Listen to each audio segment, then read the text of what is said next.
Saludos.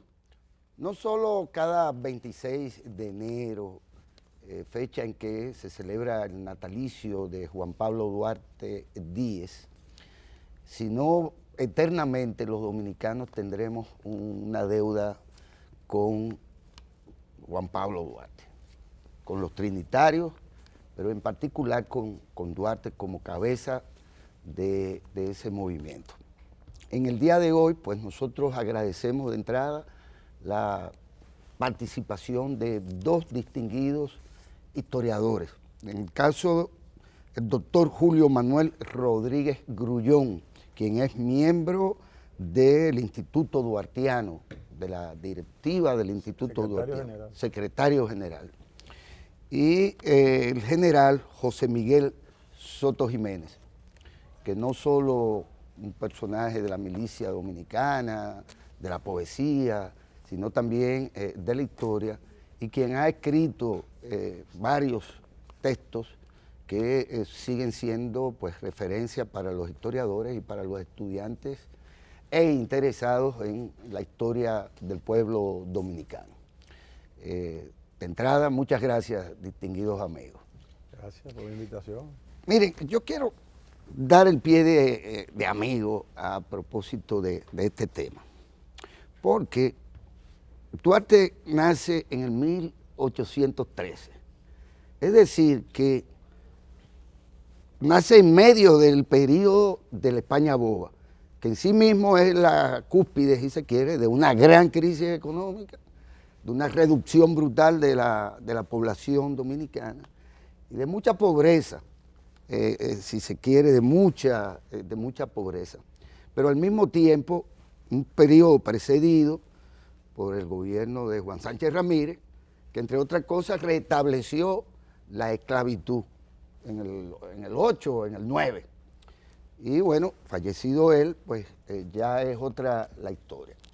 Duarte es expresión de una sociedad, por lo tanto, pequeña, de una isla despoblada, con mucho atraso, el dinero y todo que le llegaba a la colonia, en ese periodo le deja de llegar, y entonces uno se imagina, bueno, esta es una sociedad que pare a un grupo como este, capitaleño, si se quiere, es el caso muy concreto de Duarte y otros más, y los coloca de cara a la invasión del 22 de los haitianos y ya de cara a la lucha por la independencia nacional, con un claro nada de aquello de la madre patria, que como una madre mala abandonó a sus hijos, los dominicanos.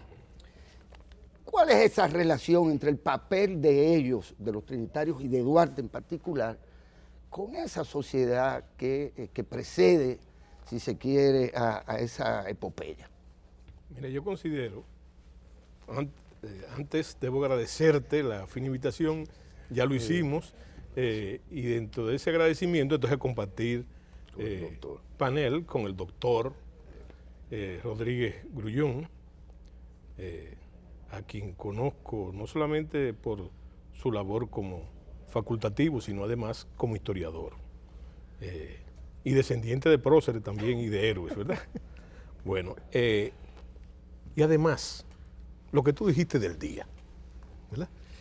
Estamos celebrando una vez más el natalicio de Juan Pablo Duarte, pero hace 10 días celebramos precisamente el manifiesto del 16 de enero. Pareciese que esta es una época, como se le ha llamado, no a enero, sino a febrero, el mes de la patria. Yo creo que es un periodo de la patria y siempre ha sido así. Y tú hablaste, interesante, en tu introducción, de lo que es el caso de Duarte como fruto de su época y de su sociedad. Pero yo me quiero ir más lejos.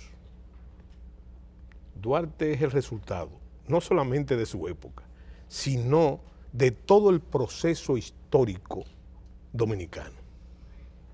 Cuando tú señalaste las fechas, nosotros tenemos una inclinación por la singularidad de Duarte. Y realmente Duarte es una singularidad moral y política. En un país, que hay que decirlo también, que yo digo que no sobran, nunca sobran, pero donde abundan los héroes, ¿verdad? Pero él es una singularidad. Entonces, se habla de los colaboradores de Duarte, muy bien, la mayoría de su vecindario, porque Duarte era un capitaleño esencial, pero debo decirte, ¿verdad? Que en esos procesos se afirma la singularidad de Duarte. Mira, el asunto de los padres de la patria, no me quiero meter en camisas de 11 varas, pero no puede haber ningún tipo de méritos y eméritos superiores a Duarte en la trilogía. ¿Tú sabes por qué?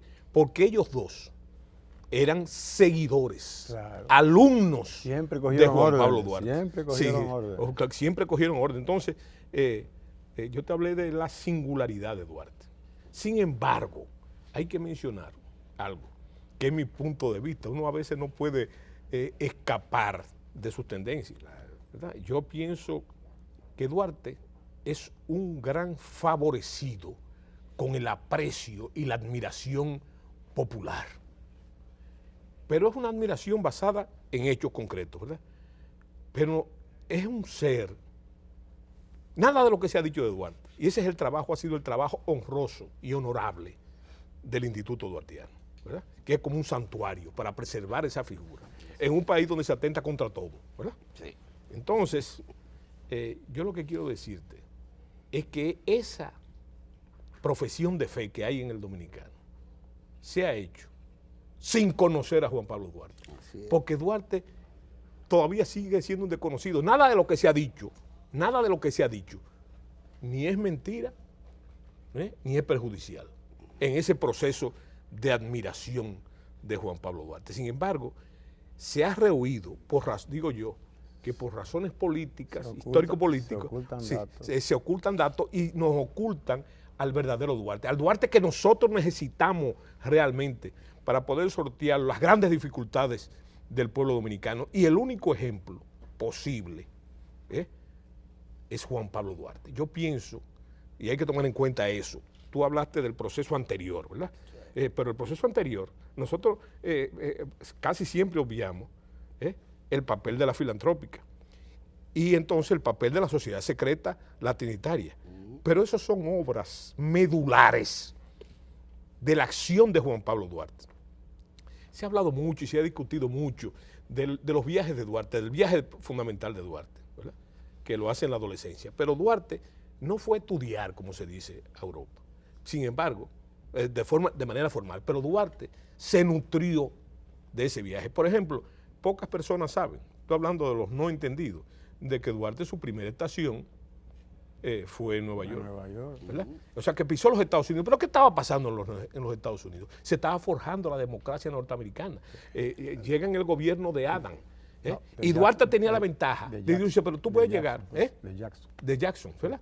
Pero tú llegas a Nueva York, si tú no sabes hablar inglés, tú no te puedes nutrir. Pero Duarte podía leer en inglés y entonces lee los periódicos y sabe lo que está pasando en la democracia. ¿Y cuál es la segunda estación de Juan Pablo Duarte? Es Londres. Sí. ¿Y qué está pasando en Londres? Se estaban escribiendo, en esa época ya Marx estaba escribiendo sus escritos filosóficos. ¿Y qué estaba pasando en el continente, en Francia y en Alemania? Estaban surgiendo el nacionalismo, ¿verdad? El nacionalismo y hasta el socialismo real. ¿verdad? Y el autoritarismo. Entonces, desde el punto de vista literario, por esa inclinación que tiene, ¿qué es lo que imperaba? Era el romanticismo. Sí. Entonces Duarte viene de Europa con el beneficio de que es nacionalista. Es demócrata, aunque nunca menciona la palabra democracia, ¿verdad? No. Pero además es romántico. Y eso influye mucho. Conoce en Barcelona, en Cataluña conoce, ¿verdad?, los fueros de Cataluña, y eso es lo que le impacta. Y cuando su papá lo recibe, lo que haría el doctor, lo que haría usted y lo que haría yo, es ver que se ha invertido el dinero de este viaje, ¿verdad? ¿A qué sirvió? Y entonces él le dice claramente convencido a qué se va a dedicar. Pero hay una objetividad política. Comienza a luchar y esa es su obsesión. Es un obseso por la independencia. ¿Verdad? Comienza a luchar por eso. Nunca transigió. Nunca transigió. No, murió sin transigir en nada. Era un obseso, un obcecado, podemos decir así. Un divino obcecado. ¿Verdad? Y entonces, de ahí surge la filantrópica. Pero fíjate qué objetividad. Es llevar el mensaje político, el mensaje libertario, llevar por esa vía. Y la trinitaria es otra expresión, porque Duarte nunca estuvo dubitativo, ¿verdad? Y es parte de su desarrollo político, de que eso no se podía hacer por la buena. Porque quieren pintar a Duarte, es un tipo que sabe eso, y eso es una sociedad. Si la trinitaria fuera el día de hoy, ¿verdad? Fuera no solamente fuera una sociedad subversiva, fundamentalmente subversiva, y Duarte se dedica a eso, ¿verdad? Duarte se dedica a eso. Ese es el planteamiento de Duarte. Ahora, ¿por qué yo digo que tengo mi punto de vista? Mucha gente no le gusta ni le conviene que yo diga eso. Hay que tomar en cuenta que a Duarte lo borraron de la historia. Del mapa. Sí, lo borraron a partir de noviembre del 44, que fue la última vez que se habla de Duarte. Lo borraron de la historia. Cuando regresa a la restauración, un desconocido. Es un desconocido. Lo borraron de la historia. Ahora, a partir de ahí, se comienza a tejer. ¿Eh? Pero fíjate que el viaje a Guayubín, donde se lleva a Mella, es porque es el único que sabe, que puede decir quién es él, ¿verdad? Porque los muchachos, como se le decía en esa época, no lo conocían. Ahora, ¿dónde está el kit del asunto? Para abreviarte y no perderme en lucubraciones y sobre todo oír la sabia palabra del doctor.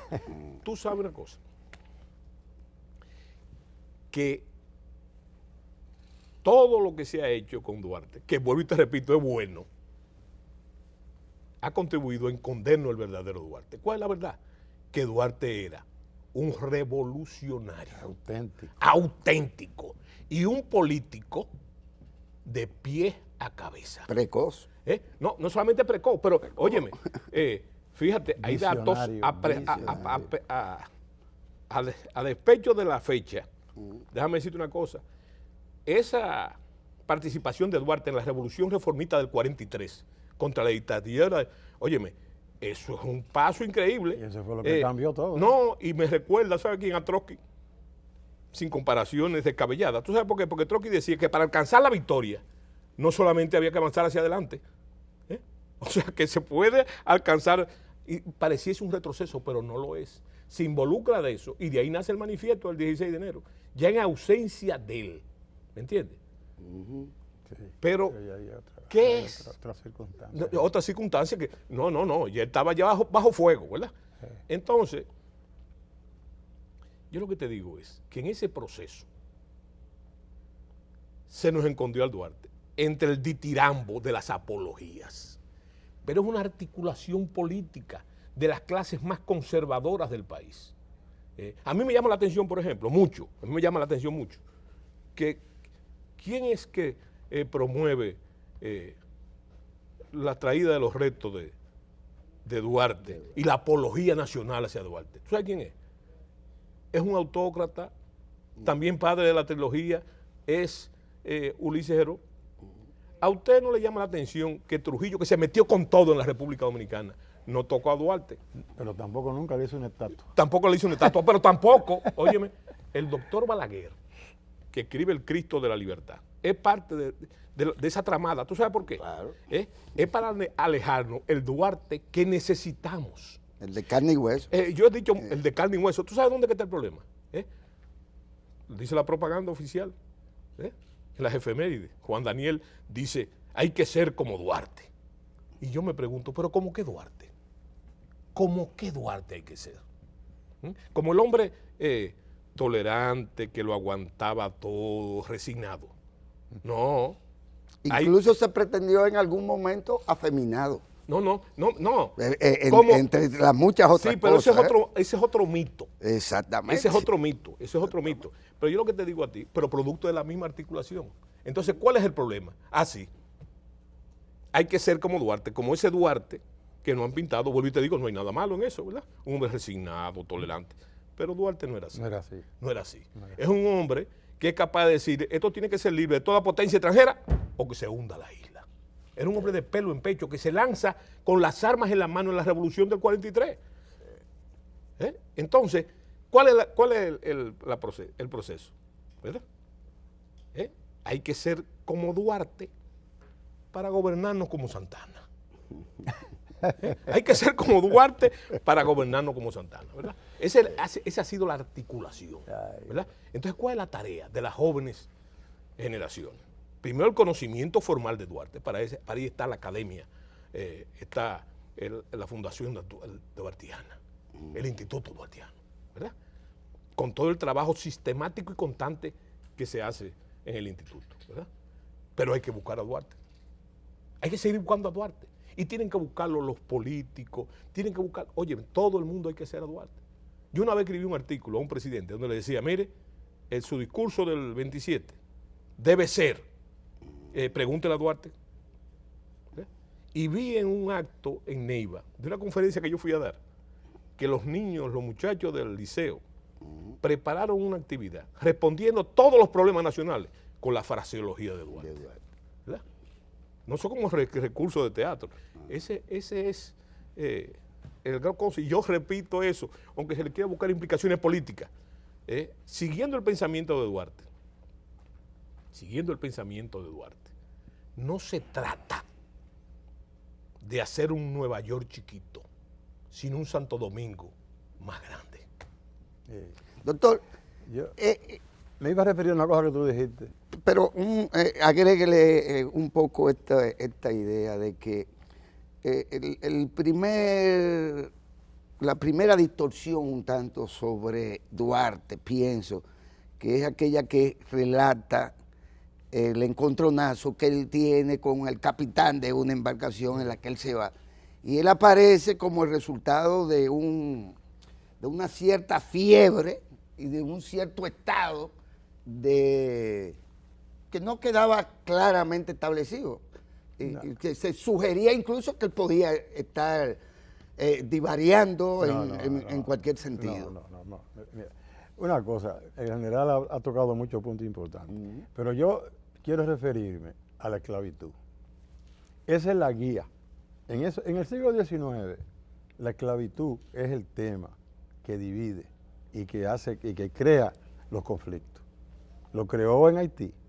Y aquí, tú dijiste que Sánchez Ramírez la puso, no, Ferrán la puso. O sea, la esclavitud aquí la quitó Toussaint. Fíjate bien, la quitó Toussaint. La puso otra vez Ferrán, la continuó Sánchez Ramírez y Núñez de Cáceres no la quitó. No la quitó. Óigame, usted coge a Núñez de Cáceres. Somos de Bolívar, pero Bolívar no sabe nada. Bolívar mismo era esclavista. Óigame, no es eso. Cuando usted hace un movimiento, usted avisa, miren, nos vamos a pronunciar, nos vamos a combinar. Él pronuncia esto para la situación de Bolívar sin decirle nada a Bolívar. Mandan un mensajero. Y cuando Bolívar se entera, ya Boyer está aquí. Sí. Pero entonces, amigo, ¿cómo es la cosa? Y no abolió la esclavitud. Por eso su movimiento no prendió. ¿Qué hace Boyer? Que quiere cogerse la isla. Ofrece que la va a abolir. Y viene aquí y no encuentra casi resistencia porque iba a abolir la esclavitud y la abolió. Pero no hubo igualdad. La igualdad que él prometió no existió. ¿Por qué? Porque los haitianos eran racistas, mire, pero negros. Haití era una república negra. Sí. Los blancos no tenían derecho a nada, ni a propiedades, ni a ciudadanía, ni a nada. Entonces los dominicanos no eran negros, la mayoría son mulatos o eran blancos, entonces no tenían derecho a nada y además querían que se hablara francés. Entonces eso es lo que crea el ambiente con Duarte. Su papá era anti-haitiano. Cuando vinieron los haitianos en el 1 Toussaint, su papá se fue a Puerto Rico. Allá fue que se casó, conoció a la mujer, una muchita de 15 años, tenía 30. Sí, Iván. Y se conocieron allá. Y Vicente Celestino nació allá. Y él viene aquí después que Toussaint se fue. Y entonces le nace Duarte en un ambiente anti-haitiano porque cuando viene Boyer a su papá le traen una carta a los otros comerciantes para que la firme. No firmó eso. No firmó eso. No lo firmó. Te está diciendo que el muchacho creció en un ambiente anti-haitiano y además cristiano, que a los 6 años se sabía el catecismo de memoria y su papá y su mamá le procuró una educación cristiana. Entonces, ese muchacho da muestra de una inteligencia extraordinaria. Era el decurión en todos los cursos, en la escuelita que había, porque los haitianos no promovían escuelas. No. Y entonces en las escuelitas particulares que iban, el decurión, ¿qué era el decurión? El que ayudaba a los demás estudiantes a comprender. O sea, que él era el más adelantado. El monitor. Sí, exacto, esa palabra. Entonces su papá, cuando tiene 16 años, dice, coño, yo tengo que mandar a este muchacho fuera a estudiar. Y para protegerlo también, porque era una dictadura. Sí. Tengo que mandarlo fuera, porque entonces que se monte en el barco y hay un capitán americano, porque era un buque americano, George Washington, el capitán era americano, Oye, el nombre. y le dice haitiano. Y ahí fue que él se decalentó. Y él dijo, no, yo soy dominicano. Ay, usted no tiene nacionalidad, se dejan gobernar de esclavos, usted no sirve. Todo eso le dijo el capitán, y entonces eso fue lo que a él le dijo, que iba a ser, que la nacionalidad dominicana se respetara y que se iba a dedicar a eso. Ahí él hizo la promesa. Ahí fue que la hizo, saliendo de aquí. Entonces llega a Nueva York, una democracia con Jackson. Jackson fue el que afianzó la democracia americana. El pueblo entró al palacio cuando Jackson tomó posesión a la casa allá en Estados Unidos. Él fue el gran afianzador de la democracia, Jackson. Y entonces Duarte también ve el comercio que hay allí.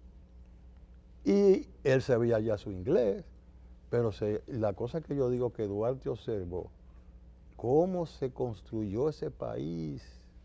Constitución primero, los americanos. 1776 declaran la independencia. 5 años de guerra contra Inglaterra.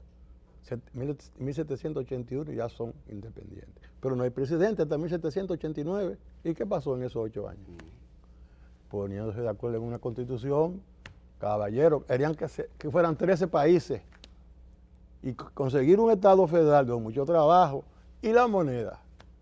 Cada país quería tener cada Estado quería tener su moneda propia. Para que hubiera una moneda común fue Hamilton. Hamilton, que era el secretario de Tesoro de Washington, que impuso eso. Entonces Duarte vio todo eso, cómo se hace un país, que usted no puede poner un presidente sin tener primero una constitución aprobada. Por eso fue que aquí en Santiago, Mella se sorprende del gran recibimiento que se le hace a Duarte. Y dice, le escribe a Sánchez, te lo devuelvo, presidente. Impresionado por aquello. Y viene donde Duarte y reúne a la gente y la firma. Y Duarte le dice, no se han dado los pasos para eso. Un eslabón, doctor y general, es el de la condición, supongo que suficientemente documentada, de masón de Duarte. Que sabemos entonces que en ese proceso que usted describe en los Estados Unidos, en los Estados Unidos, pues el pensamiento masón. George Washington era un gran masón. Y parecería que muchos otros. Los padres fundadores, muchos. Que la historia pasara vestido de masón. Todos eran. Efectivamente. Todos fueron masones. Y Bolívar, y San Martín. Y todo el mundo. Y Martí, y Duarte. Sí. Y Duarte. Y déjame decirte la connotación real del hecho de ser masón. Óyeme, es que toda la revolución latinoamericana estaba impulsada por esa corriente masónica, pero además había una cosa práctica. ¿Cómo son las sesiones de los masones? Secreta y clandestina. Y clandestina. Pero sobre todo secreta. Pero resulta que ahí tú podías, porque eso hay que decirlo también, Duarte es el producto, y ya el doctor habló de eso y hablaste tú. Duarte es el producto de una dictadura, porque los haitianos no estaban aquí tocando violín y bailando el carabinero. Era una dictadura. Así es. Óyeme, ¿tú sabes de dónde viene la palabra calié? Es cahier, era el cuaderno de los espías haitianos que vivían con un cuaderno y no se podía juntar más el derecho de reunión, más de 3 personas. Ya había una conspiración. Entonces, tanto en el viaje de Duarte, pero sobre todo, hay que tomar en cuenta eso, era una dictadura. Es igual que hay muchas corrientes políticas que quieren poner a Duarte como un internacionalista, ¿verdad? Óyeme, la revolución de Juan Pablo Duarte fue contra la dominación haitiana. Seguro. Entonces, eso perdemos de vista. Y hay otra cosa que mencionó el doctor de Soslayo. ¿Cuántos años hay del 1821 a 1844? 23. 23 años. Sin embargo, no hay ninguna referencia de Juan Pablo Duarte a la acción de Núñez de Cáceres. No la hay. Y tú te expliques, ¿y cómo se explica? Es más, Duarte se va a cosas anteriores.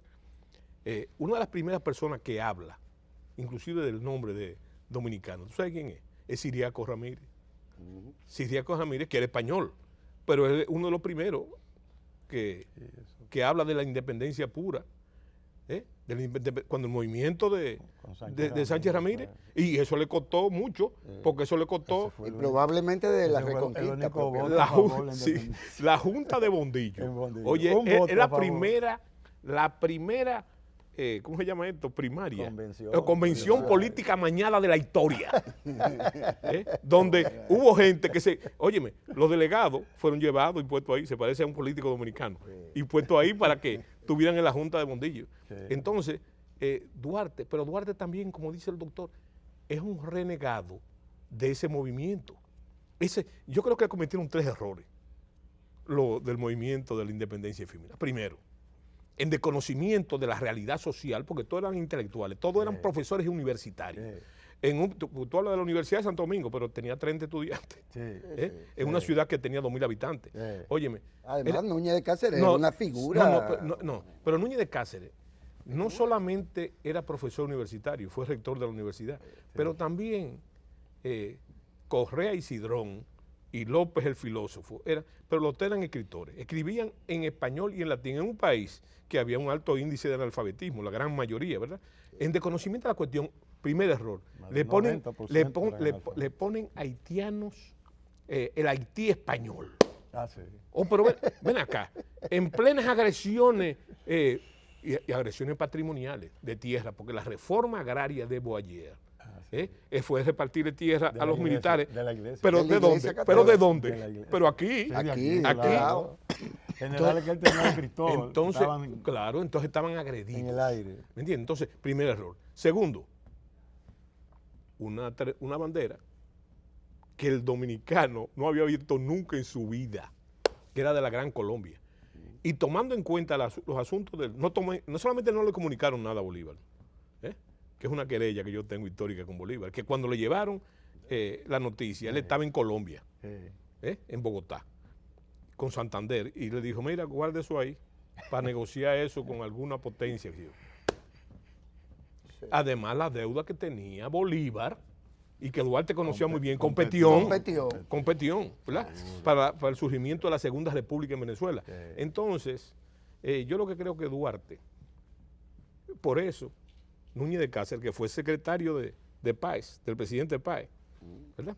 Precisamente por eso, por el desdén que él, tú sabes lo que termina en Tamaulipas, México. Un personaje, un personaje, óyeme, en el Congreso mexicano está el nombre de Núñez de Cáceres, ¿verdad? Pero tú sabes la gran ironía de la vida, porque a veces la historia dominicana la manejan unos demiurgos, increíble, que cuando se enteró de la independencia dominicana en el 47, o sea, 3 años después, se entera de la independencia, porque un barco italiano le da un periódico, ¿verdad? Y él lee eso ahí. Pero no lee que surgió la República, sino que ya existe la República Dominicana. Yo me imagino el dolor que le dio a Núñez de Cáceres eso. ¿Verdad? ¿Verdad? Hay que Por eso de la esclavitud es que este país se llama República Dominicana. Claro. Que mucha gente no entiende. ¿Y por qué Duarte no le puso nada más dominicana? No, era que habían esclavos en el 44, en el 38 y en el 44 habían esclavos en Puerto Rico, en Cuba, en Estados Unidos, en Venezuela, en Curazao, en todas partes. Entonces quería dejar bien claro que aquí no iba a haber esclavos. Claro. Y por eso le puso República Dominicana. No, y además un conocedor de la composición social dominicana. Óyeme, fíjate que ese poema, con que se quiere atenuar de blancos, pardos, amarillos, que la gente dice, no, porque no. El gran problema es que es lo que somos, Todavía hoy nosotros somos, fíjate que cuando el doctor habló de los orígenes del pueblo haitiano, habló del concepto de la negritud, de una república negra, pero estaban satanizados los mulatos también. Todo así. Allá lo fueron. Sabines lo mataba a la vista. En Haití hay problemas raciales entre mulato y negro. Sí, y Biasó, dicen que bebía vino en el cráneo de un niño blanco. ¿Entiendes? Y lo dicen ellos. Naturalmente, ese proceso de la revolución haitiana, que también ha sido muy maltratado, pero por el otro lado bien tratado por don Emilio De Morici. No solo por De Morici, sino por el Cordero Michel. Cordero Michel. Que, bueno, tiene un texto sobre eso, que nos da la pista de que no solo era un problema racial lo que ahí había, sino también una lucha social y una lucha nacional por igual. Pero a mí me gusta otro punto, hay otro punto de vista interesante. Reintroduzco esta interesante conversación con el general Soto Jiménez y con el doctor Grullón, Rodríguez Grullón, del Instituto Duartiano Dominicano, y el general pues, Soto Jiménez, historiador, igual que el doctor. Me decía... el tema de la esclavitud, muy bien manejado y tirado sobre el tapete del doctor Rodríguez, mira, es interesante, pero tiene alcances increíbles. Porque él habló de Cuba, muy buen el ejemplo. Pero el gran dinamo de la revolución venezolana, de la independencia venezolana, a partir de la Segunda República, se hace precisamente en base a ese conflicto racial y social. Porque debo decirle una cosa, como antesala, más allá de la fecha, en la República Dominicana, en el pueblo dominicano nunca funcionó realmente el sistema esclavista, más allá de la época de la colonia temprana. Sí, pero la pobreza, el gran reductor, produjo una amalgama social. Correcto. Donde no había esa dinámica. Ni siquiera pudieron introducir a los haitianos, ¿verdad? Naturalmente, tú tienes que respetar los hitos, pero el profesor Bosch, por ejemplo, dice que ese es la causa, el elemento causal de que no se haya desarrollado la burguesía en la República Dominicana. No pudo desarrollarla ni siquiera la restauración, ¿verdad? Porque aquí, fíjate, como te hablaba, la migración, fíjate el caso de lo que hablaba el doctor. Tú sabes cómo el negro dominicano, tú sabes lo que decía, que por cierto, es el negro que más racista es, el negro dominicano. ¿Tú sabes lo que decía? Yo soy blanco de la tierra. ¿Tú sabes lo que quiere decir eso? Yo soy negro, pero soy de aquí, no soy de allá, porque ese es el gran problema, ¿verdad? Y sobre todo los traumas, no solamente los traumas de los 22 años de la ocupación, sino de las agresiones anteriores. Ese Cristóbal era un genocida del pueblo dominicano. Claro, un genocida. Y de Salines.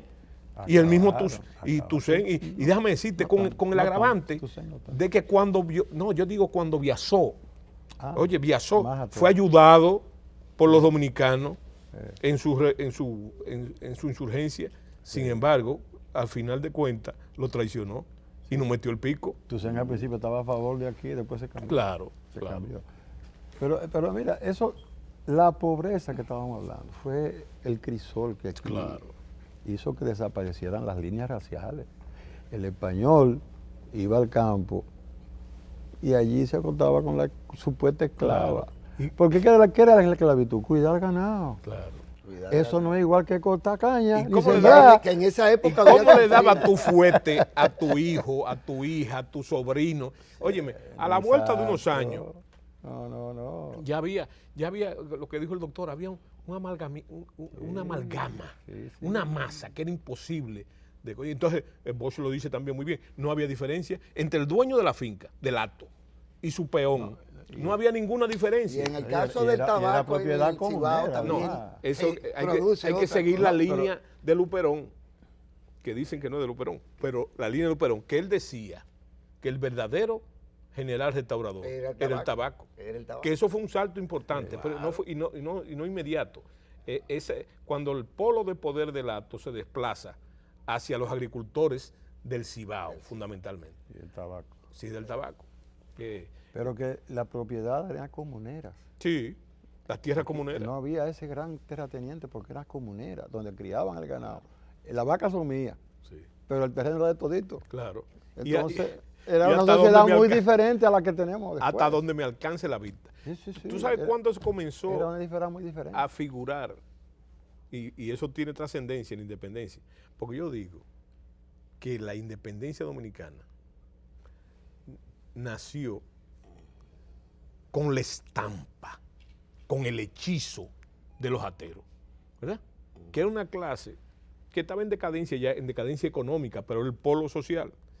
Entonces, ¿por qué yo te digo que tuvo influencia? Porque la independencia coincide, no exactamente el 44, sino años posteriores, cuando se comienza a regularizar la tenencia de tierra. Por ejemplo, ese Bobadilla, del que se habla tanto, ¿verdad? Que Balaguer le llama payaso político, Bobadilla. Bueno, Era... yo le digo un coche. Sí.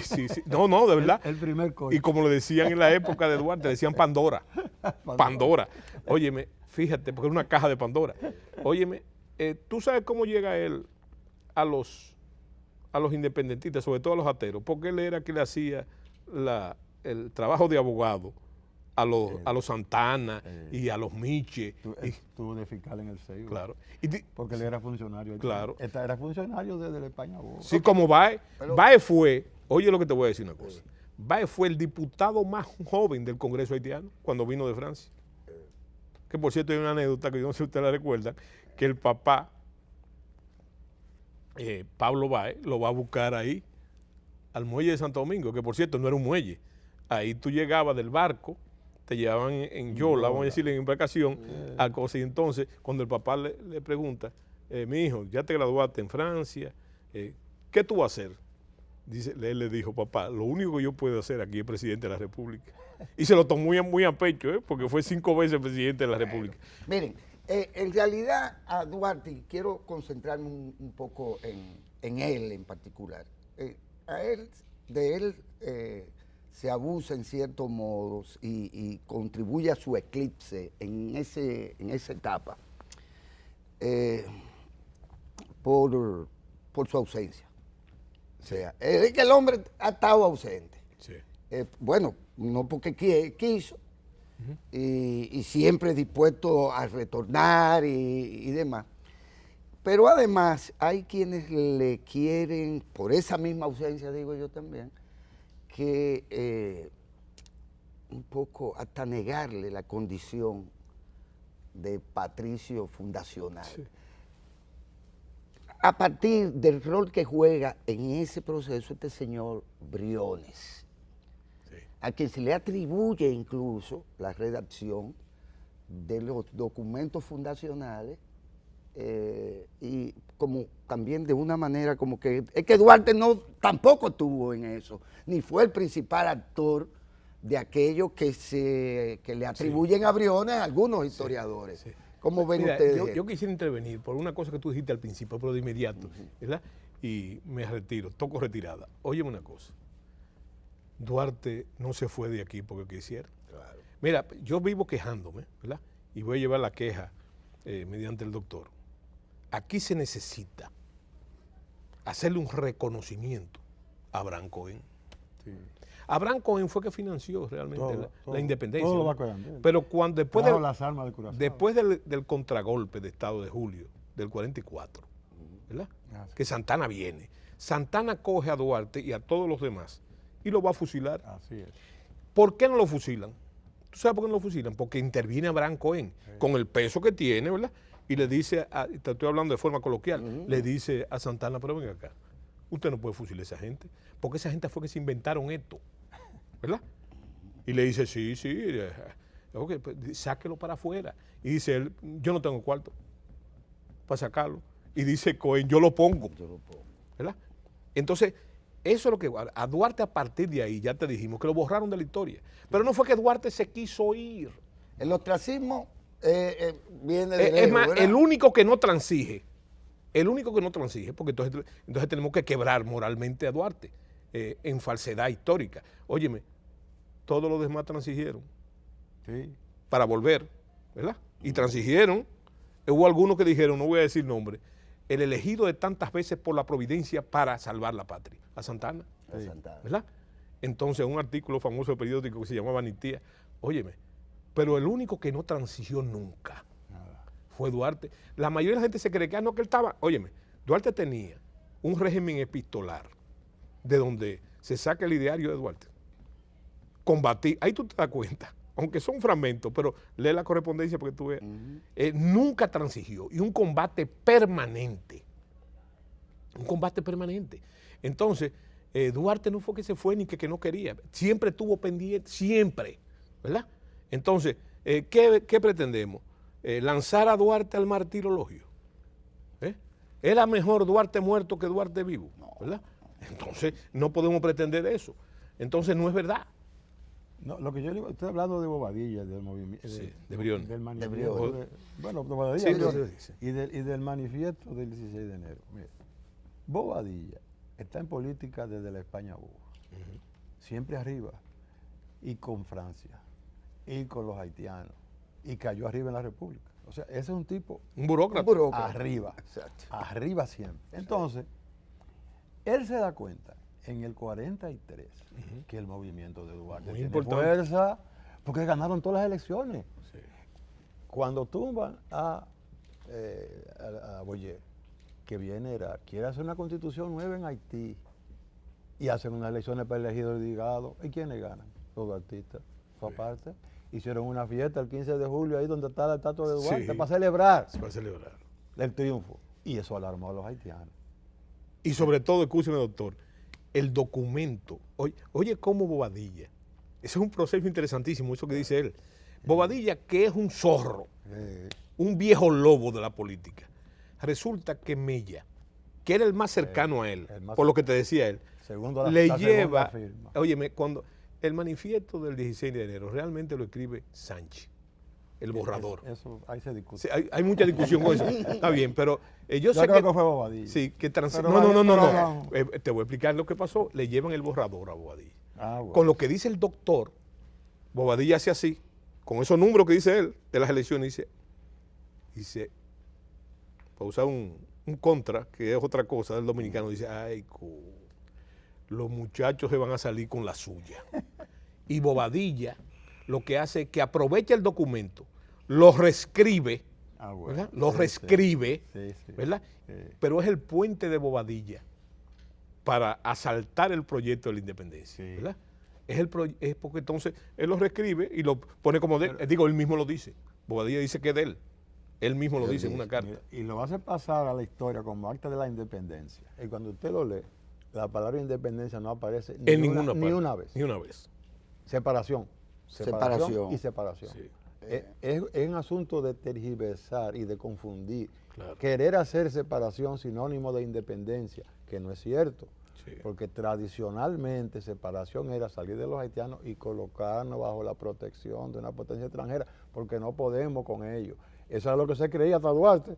Duarte que acaba con eso Sí. y hace la trinitaria y crea ese movimiento, y el 16 de julio demuestra que es el movimiento que domina. Si Duarte no está, Duarte, mira, si Duarte está aquí, la Junta Central Gubernativa, que nace a partir del 27 de febrero, no es encabezada. Primero no es encabezada por Sánchez, Jamás. ¿verdad? Jamás. Se ha equivocado Duarte. Sí, pero entonces resulta que Bobadilla, que es un burócrata, ¿verdad? Sí. Se coloca, ¿verdad? Cosa que no hubiese pasado jamás.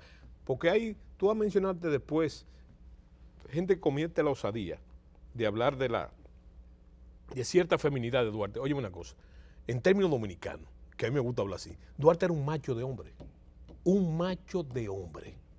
Y esa enemistad con Bobadilla, léete a Rosa Duarte para que tú veas que Duarte tuvo una novia, Bobadilla, ¿verdad? Sí. Que se quedó soñando la cabrona de Azares, ¿verdad? Entonces, pero déjame decirte algo, ¿verdad? Bobadilla y Duarte no se tomaban un jugo de piña juntos. No. No se tomaban un jugo de piña nunca, ¿verdad? Porque que, óyeme, Duarte, inclusive todos los acontecimientos posteriores, ¿verdad? Que hay cosas que hay que decirlas, que la gente no la dice por prurito. El primer golpe de Estado de la República lo da Juan Pablo Duarte. ¿Tú sabes para qué? Para sacar los afrancesados y los sacó caudillos de ahí. antinacionales, y lo sacó. Y lo sacó. Y lo sacó. Lo que, como dijo el doctor, Duarte no acepta es que él encabeza la Junta, ¿verdad? Y desconocer el proceso muy importante, eso que él dice del itinerario de la Constitución, de la proclamación, esos son procesos que Duarte cuando llega no tiene. No obstante, el hecho de Duarte que ustedes, anarquizó una reunión. Claro. Los cojones que tenía, anarquizó una reunión. Sí. no obstante, también en buen dominicano, el hecho de que él no haya tenido descendencia, documentada, Bueno.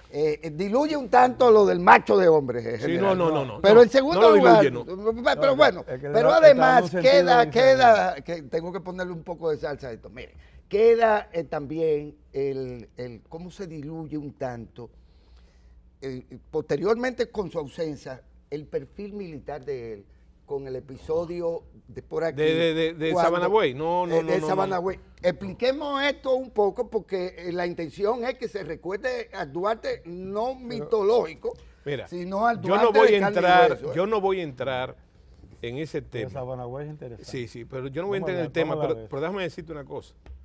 Ahí hay un puertorriqueño, apellido Onix, Rodríguez de Oni o algo así, que escribió, poco conocido, que escribió sobre la sexualidad de Duarte.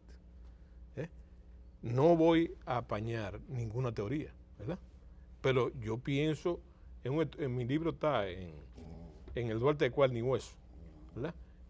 Yo creo que Duarte tuvo descendencia. ¿Verdad? Pero es una teoría, no nos vamos a meter en eso, ¿verdad? Pero vamos... Y si la pero tuvo, pasaron mucho trabajo. No.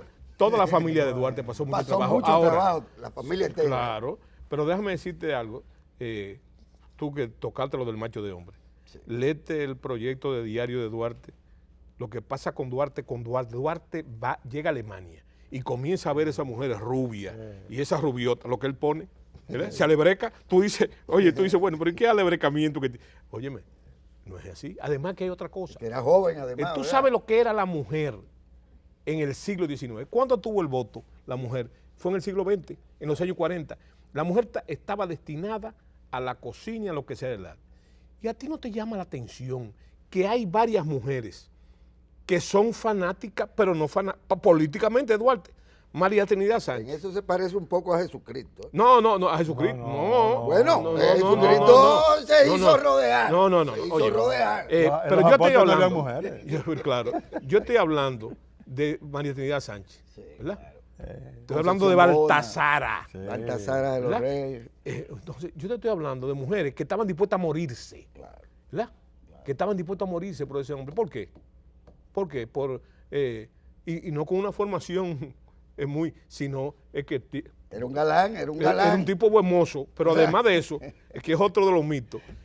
Siempre se habla el Duarte músico. Entonces la gente habla, tú te imaginas, por la distorsión, tú dices, no, porque Duarte tocaba el arpa, tocaba el violín, que lo tocaba. ¿Tú sabes lo que tocaba él? Guitarra. Y si tocaba guitarra, daba serenata. Seguro. ¿Verdad? Porque en la capital se daba. Y si Duarte estuviera vivo hoy, toca guitarra y daba serenata, ¿qué tocara hoy? Oye, Guantanamero. No, bachata. Oye, Bachata. sí, óyeme, no podemos analizar lo que no pasó, pero lo que no se puede esconder, Pero lo interesante es de lo de Sabana Buey. Ahora, yo no sé si el general está familiarizado, la traducción de la correspondencia de Saint-Denis. Sí, de Juchero. Que hizo Muquí en Adriana Sánchez. Santana ya quería que vinieran los franceses. Sí. Él le escribió una Carta carta a Bobadilla. y a Cohen, Juchero, y a Cohen, sí. que dijera que vinieran los franceses, que él lo que hizo fue que se retiró para que la cosa se pusiera en peligro y ver si venían los franceses. Claro. La idea fuera que vinieran los Y franceses. apremiante, todas las comunicaciones a Saint-Denis. Saint-Denis. Era Sí, eso, medio sí, diligencia que aquello, viniera, acelere aquello. que Y a venga. Bobadilla también. Eso era. Y pero él quería eso. Pero el la tropa autor francesa. de la ruptura Duarte Santana y Sabana Buey fue una obra maestra de Bobadilla, comenzando desde el principio, porque él sabía, Que Santana Bobadilla, que esa gente no se iba a poner de acuerdo Exacto, nunca. Entonces lo exacto. nombra, ¿verdad? Para que vaya a compartir el mando. Lo primero que en el mando militar no se comparte. ¿Verdad? Y lo segundo es que esa gente no se iban a poner de acuerdo. Eran dos concepciones de la vida diferentes. Totalmente. ¿Verdad? Y entonces, simplemente, no se pusieron de acuerdo. Por eso era crónica de una muerte anunciada, porque iba a pasar eso. Para en el momento de eso, entonces, deshabilitar a Duarte. O sea, venga para acá, ¿verdad? Ahí hubo una trama completa que Duarte sabe. Tú ves ese estado de cuenta que hace Duarte, de los gatos. Eso es para... ¿Por qué tú crees que él hace, verdad? Porque es que Bobadilla está buscando lo más mínimo, ¿verdad? Para sepultar a Duarte. ¿Me entiendes? Entonces, esa gente no se podían poner de acuerdo, no se podían. Además, que la gente habla a la luz de la fecha de que eso era un ejército como ahora. Óyeme, eso era un ejército personal De Santana. de Pedro Santana. ¿Verdad? Sí, pero hay un ejemplo ahí, que Duarte dio un ejemplo de obediencia al poder civil. Sí, Porque Duarte tenía gente que quería que atacaran, ahí estaba Duvalier sí. empujándolo para que atacara, pero él había dicho que no, que tenía que ponerse de acuerdo con Santana, y él quiso obedecer a la autoridad civil. ¿Y qué hizo Santana después, cuando lo fueron a quitar del mando, ya en el 44? Que él había pedido una licencia por enfermedad y se la venimos a dar, dele el mando a Roca. Sí, a José Esteban. Lo desautorizó. Pero tú sabes lo que hizo. Lo desobedeció. Tú sabes, eso fue un sainete. Eso fue un sainete. ¿Tú sabes lo que hicieron? ¿Tú sabes lo que hicieron? Eso, qué bueno que usted lo trajo a colación. Estaba también la muerte de Ramón. Hacen el cosa, ¿verdad? Pero que para mí fue un error de Sánchez. Fue un error de Sánchez. Porque él no debió mandar a José Esteban. Debió ir él. ¿Verdad? Bueno, por eso... Él iba ahí, después se arrepintió. Sí, pero debió ir. No fue. Entonces, ¿qué hizo Santana? Le formó la tropa completa. ¿Pero qué tropa? Eran todos de él. Todo agente de él. Los ateros de él. Entonces, ahí es que hacen, se niegan a traspasar el mando. Entonces, ¿qué hace Santana? Con un tal Lorenzo Santamaría, que era su secretario personal, toma nota de esto y que firmen todo. Se negaron a traspasar al mando. Entonces, ¿qué Santana? ¿Verdad? Entonces arremete contra el gobierno y comienza su marcha hacia la capital. Y el primero que se le une es Roca, que fue a quitarle. Ah, pero claro, yo me voy con ustedes. Es el primero que se le une. Arribamos al final de este panel con los distinguidos historiadores, general José Miguel Soto Jiménez y el doctor Julio Manuel Rodríguez Grullón, miembro secretario general del Instituto Duartiano. A mí me gustaría un poco que resumiéramos la figura de Duarte en esa perspectiva, que no concluye, claro, con el hecho en sí del 27 de febrero del 44, que lo lleva a él a un retorno, poniéndose a disposición de los restauradores, pero que finalmente pues es enviado, se le asigna una misión que se tendrá también que hacer referencia, porque hasta donde se la cumple, o hasta donde pudo, la cumple, pero que de alguna manera vuelve y sella su ostracismo, hasta que, bueno, se le busca ya prácticamente para que descansen aquí sus restos. Ese Duarte restaurador, el que viene a la restauración. Que cuando viene a la restauración es el Duarte quizás más cercano a los sueños propiamente del pueblo dominicano, no solo de aquel criollo que bien podía haber sido en su momento pro francés o pro anexionista, pero Duarte evidentemente es... ¿Tú quieres que te diga una cosa? Duarte es uno solo. Uno solo. Uno solo. No es el que más cercano, no. Duarte, ¿quiénes hicieron la restauración? Lo que eran sargentos y tenientes en su cosa, ¿verdad? Sí. Que realmente no lo conocieron en el proceso de la guerra, de las 4 campañas, él, ¿verdad? No conocieron el fundador. Pero déjame decirte una cosa. Y quiero, para darle espacio al doctor, óyeme. Juan Pablo Duarte no está muerto. Tiene la vida eterna del ejemplo.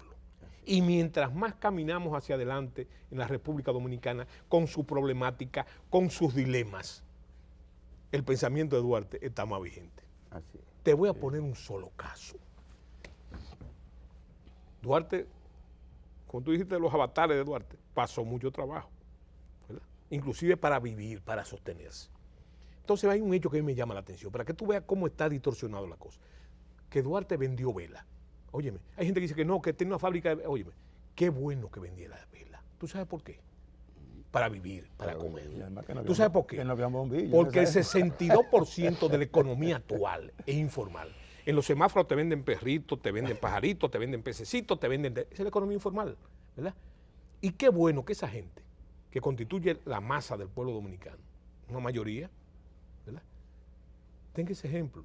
Saber que el padre de la patria hizo lo mismo, pero no vendió droga, ni transigió nunca, y se mantuvo moral. Qué bueno, es la vida del ejemplo. Todos los dilemas nacionales actuales se corrigen con el pensamiento de Duarte. Por eso tiene la vida permanente del ejemplo. Duarte primero, Duarte después y Duarte siempre, en la vida del ejemplo. Pretender cosas que no pasaron, óyeme, no pasaron, simplemente no pasaron. Sí, lo que yo iba a decir, el Duarte que vino a la restauración ya no se puede tomar de ejemplo, ya estaba muy deteriorado. Sí. Muy deteriorado. Se le enseñaron a unos nietos de para allá. Miren, vengan a conocer al general Duarte. Ese hombre no parece un general. Sí. Ya físicamente estaba muy deteriorado. Estaba destruido. Muy deteriorado. Y además su pensamiento. Fíjate, en el 44 y el 45 los hechos fueron tan violentos que dos de los seguidores quedaron locos. Sí. Juan Isidro Pérez y el hermano. Sí. Pero era el ilustre loco. Sí. No, y por el hermano de Duarte también, quedaron dos locos. Sí. De lo que pasó en el 44 y en el 45 quedaron dos locos, Juan Isidro Pérez y el hermano de Duarte, Manuel Duarte. Y a Duarte se le fue la sonrisa. Sí. Se le fue la sonrisa, le cambió la personalidad. Sí. Él jamás pensó que le iban a declarar traidor a la patria. El daguerrotipo de Caracas, el daguerrotipo dice cuál es el estado de Duarte. Fíjate en la camisa de Duarte, no le ajusta porque todo oye, me está deteriorado totalmente. Ya la personalidad le había cambiado por ese trauma psíquico, violento, fusilamiento de María Trinidad Sánchez. ¿Cuántas mujeres han fusilado en este país? Bueno, acá. María Trinidad Sánchez y la próxima Yolanda Guzmán. Sí. Pero más de un siglo después. Pasando por las hermanas. Y todas las guerras civiles que ha habido y todas las cosas. Y nunca se había fusilado una mujer, ni antes ni después. Eso fue un golpe terrible. Fíjate el efecto. Terrible. El efecto de la muerte de las Mirabal en el régimen de Trujillo fue fundamental. También. Trujillo nunca había matado mujeres. ¿Me entiendes? Es que eso, hay que ver el fenómeno cultural. Exactamente. ¿Verdad? Digo, la esposa de Martínez Reina. De Martínez Reina. Pero fíjate. Que fue un crimen atroz. Pero no fue Trujillo, no fue el gobierno de Trujillo. No. ¿Quién estaba gobernando? Ese fue el primer gran crimen de Trujillo. Claro. Pero es el primer gran crimen de él. Sí. Pero ese Duarte, ¿cómo entonces, digamos, posicionarlo, general, doctor, en el recuerdo, en la mente de nuestros jóvenes? Porque también hay que destacar que finalmente ese es el Duarte viejo al que nos referimos. Pero Duarte, cuando se hace trinitario, digamos, es un joven de apenas cuántos años. Ahí es que hay, tenía 25 ahí años. es que hay material de siembra. Porque Duarte, ¿tú sabes cómo le decían? ¿Tú sabes cómo le decían a Duarte? Los filorios, al movimiento de Duarte, los filorios. La revolución de los muchachos. La hacen en este país, todos lo han hecho los jóvenes realmente. El inquieto, el investigador. Claro. Duarte de 25 años, que lo describió Serra, sonriente, alegre, emprendedor. Pero ese es el Duarte que no le conviene, ese es el Duarte que no le conviene a mucha gente. Exactamente. El Duarte viejo, cansado, resignado. No, pinten el otro. El que era capaz de llevarse esa pared por delante. Y un hombre vigoroso. El que repartía junto con Serra, claro, panfletero. Claro, ¿tú has visto gente tímida panfletera? Tú eres panfletero con Serra. Era un hombre de acción. De acción. Porque solo así se concibe la independencia y la determinación con que él y su grupo. Es una palabra que no queremos usar. Duarte era un revolucionario. Un revolucionario. Correcto. Así es. Miren, yo les agradezco infinitamente que hayan aceptado nuestra invitación y el canal 4RD a través mío les agradece y al igual que usted, yo pienso que nosotros los dominicanos tenemos el ejemplo eterno de Juan Pablo Duarte y de sus compañeros, que para mí son prácticamente uno solo, porque el compromiso de la mayoría de los trinitarios no funcionaron. No funcionaron nunca, pero... Lo metieron en el bolsillo, Bobadilla y compañía. Pero fueron parte de ese Y después se hicieron unos santanitas y otros se hizo Baecitas del diablo, pero por Dios. Sí, y sobre el propio Mella pues se lanza también la sombra de... Más tiene valor Michi, que cuando fusilaron a Duvergé, dice, óyeme, yo no sé qué le pasó al Taita con este hombre, porque si tenemos esa que está ahí, es por él. Es por Boa. Sí. ¿Entiendes? Así es. Señores, muy agradecido personalmente. Bueno. Y a ustedes, pues, esperamos que este no sea la única paga a la memoria a la deuda que tenemos con Juan Pablo Duarte, sino que hayan otras, muchas más, desde el Instituto Duartiano, desde la academia y desde el ejército mismo, pues que hayan muchos más tributos al padre de la patria. Muchas gracias.